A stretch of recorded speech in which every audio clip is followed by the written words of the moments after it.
ማሳሰቢያ 1 አምባዲና ፖሊስን በሚመለከት የአዲስ አበባ አምባዲና ኮሌጅ ስራውን በቅርብ ስለሚጀምር አንድ በፖሊስ ኮሌጅ በስራ ላይ የነበራችሁ ማናቸውም ሰራተኞች 2 በፖሊስ ኮሌጅ በስልጠና ሂደት ላይ የነበራችሁ እጩ መኮንኖች ሐሙስ ሰኔ 27 ቀን 1983 በጠቅላይ ፖሊስ መምሪያው ተገኝታችሁ ሪፖርት እንድታደርጉ 2 በአዲስ አበባ ወይን ቤት የነበራችሁ ፖሊሶች ለስራ ጉዳይ ስለምትፈልጉ ቅድሚያም ሰኔ 29 ቀን 1983 በ3 ሰዓት ወይኒ ጠቅላይ መምሪያ ተገኝታችሁ ሪፖርት እንድታደርጉ ሰኔ 19 1983 ይቅርታም 1983 የኢህአዴግ ጊዜያዊ መንግስት ደርግ ኢሰፓን 17 ዓመት ሙሉ በኢትዮጵያ ህዝብ ጫንቃ ላይ በስልጣን ተንዘራፍቶ በቆየባቸው ጊዜያት የኢትዮጵያ ፖሊስ በቀጣይነት ለህዝብ ሰላም ደህንነት የህዝቦችን መብት ክብር በማስከበር አኳያ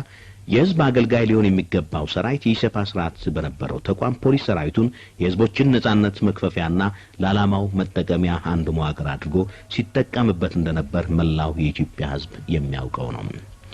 በደርግ መንግስት ጊዜ ፖሊስን በሌሎች መዋቅሮች መተካት ይቻላል በሚል የተሳሳተ አመለካከት የድርጅቱ ህልውና ከመዳከሙ ባሻገር እንዲጠፋና እንዲበላሽም ተደርጓል። በሰው ኃይልና በድርጅት በኩል በመመናመኑ ወንጀልን ከመከላከል ይልቅ እንዲበራከት አስተዋጽኦ አድርጓል።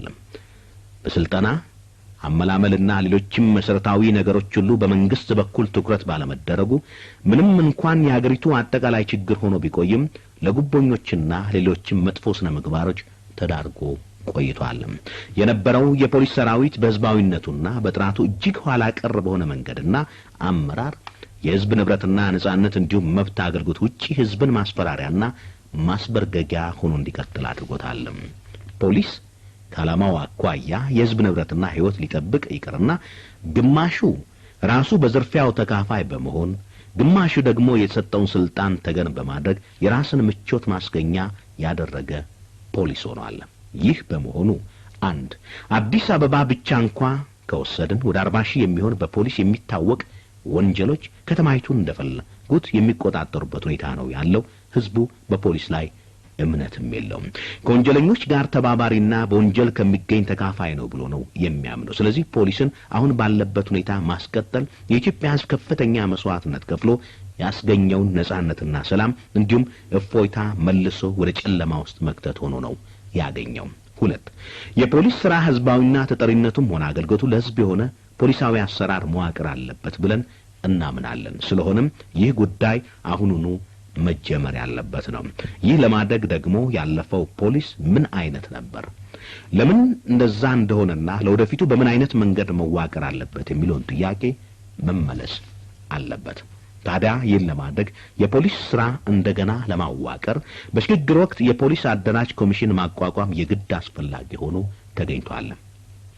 ይህ ኮሚሽን ድሮ ከነበሩት ፖሊሶች በነበረው ስርዓት በመጠኑም ቢሆን የተሻሉ የሚባሉትንና የፖሊስ ሙያ ያላቸውን ሰዎች በተለያየ ምክንያት ከፖሊስ ሙያ ተለይተው የነበሩ የድሮ ፖሊሶችን ጨምሮ እንደ ኮሚሽን አባላት ማዋቀር አስፈላጊ ነው።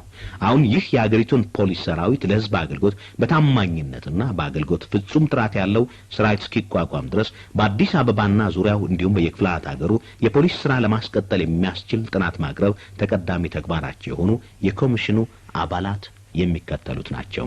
1 ኮሎኔል ተፈረደኝ ይገዙ 2 ኮሎኔል ብሩክ ከበደ 3 ኮሎኔል ወርቅነህ በልሁ 4 ኮሎኔል ዮሴፍ ገብረ ኢየሱስ 5 ኮሎኔል ካሳሁን ገምቴሳ 6 ኮሎኔል ለሜሳ ጉዲና 7 ኮሎኔል ቁምላቸው ተካ 8 ኮሎኔል ኪዳኔ ተስፋይ 9 ኮሎኔል ለገሰ ተገኝ 10 ኮሎኔል አበራ ጎበና 11 ኮሎኔል ጌታቸው።